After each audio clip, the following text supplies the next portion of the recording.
Hindi aksidente na napanood mo ang video ito.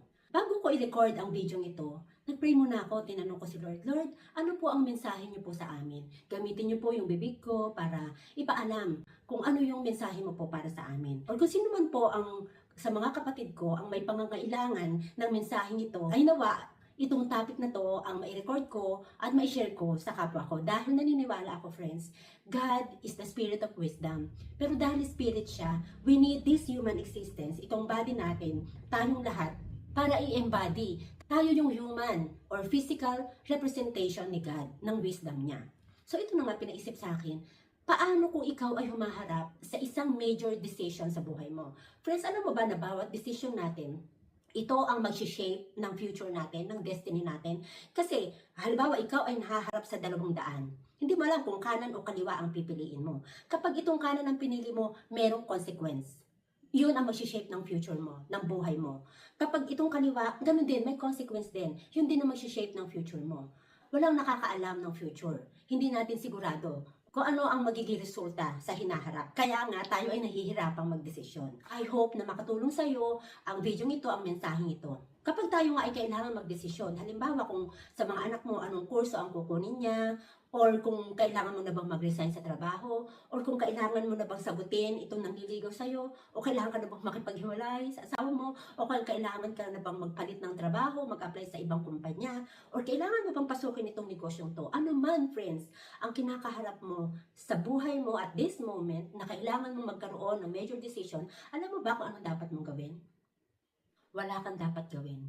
Kung wala ka munang gagawin, you have to sit still, makipag-ugnayan ka kay Lord, makipag-commune ka kay God, through prayers, through meditation. Wala kang physical action na gagawin, hindi ka muna pipirma, hindi ka muna magde-decide anything. Bagkus, kailangan natin mag-surrender kay Lord. Tandaan mo, friends, kailangan ang pagdedesisyon natin hindi manggaling sa force or desperation. Do not decide out of desperation. Yung desperado ka, yung parang pinipilit mo. Yung by hook or by crook, kailangan makuha mo. Kailangan magawa mo. Kasi kapag ganun, umaasa lang tayo sa human capacity natin, sa human limited understanding natin. Diba, bilang human, hindi tayo perfect, limitado lang yung alam natin, hindi natin alam kung ano magiging consequence ng decision natin. Pero, if we surrender to God, yung bang magkaroon tayo ng 100% tiwala, pinagkakatiwala natin kay Lord ang decision natin, doon, friends, doon mapapanatag ang isip natin. Paano naman natin malalaman kung totally nag-surrender tayo or kung tama yung magiging decision natin? Kasi we really have to decide. Halimbawa, pipirma ka na ng kontrata, no? Kung may papasukan ka kumpanya or negosyo, ano yung gagawin mo? Uunahin mo munang mag-commune, makipag-isa kay Lord. Manahimik ka, as in, you connect to the source. Kasi si God, yung direct source ng ating lakas, siya yung direct source ng ating wisdom. Lahat ng kailangan natin ay siya ang sagot, siya ang solusyon.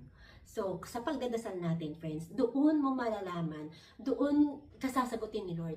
After mong i-pray, after mong sabihin kay Lord, ito yung mga plano mo, Lord, ito po yung plano ko, nandito po ako sa stage na kailangan ko nang mag-decide, kailangan ko po bang pasukin tong negosyo na to, kailangan ko bang sagutin ang taong ito, itong nanliligaw sa akin na matagal na mahal ko na, kailangan ko na ba siyang pakasalan, mga something major decisions na ganyan.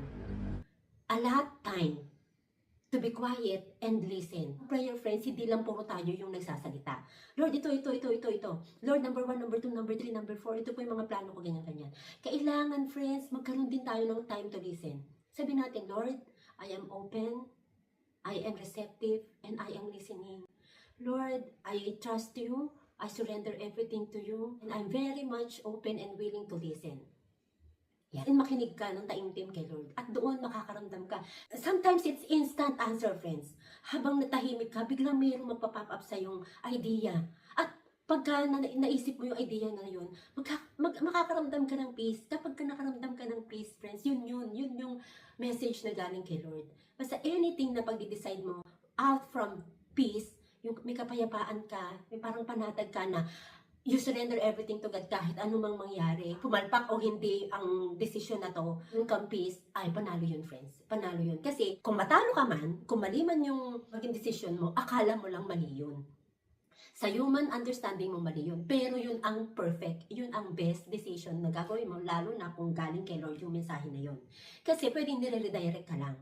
Pero pwedeng mas may better plan si Lord doon. Kaya basta surrender lang natin lahat kay Lord. At saka panatag ka. Kasi kapag ka nandun ka sa stage na namumroblema ka sa naging decision mo, meron kang babalikan na, pinagkatiwala ko to kay Lord.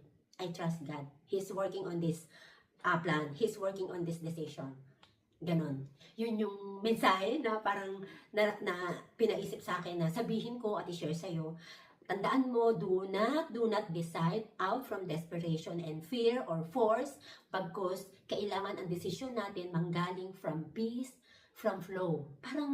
Parang alam mo yung ilog na umaayon ka sa daloy, hindi yung halimbawa, pababa yung daloy ng tubig, di ba? From, halimbawa, sa falls, or kaya sa river, pababa, ganun. Hindi ka sumasalungat. Kasi pag sumasalungat ka, ay naku, mapapagod ka, friends, ang pag-akyat. Yung lakas ng buhos ng tubig, nakakontra ka, ang bigat-bigat.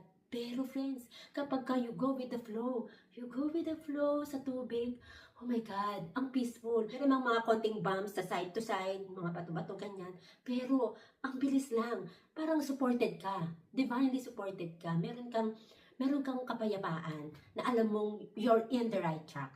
Okay, maraming salamat kay Lord sa mensaheng ito, nawa makatulong sa lahat ng mga kapatiran natin na makakapanood na to.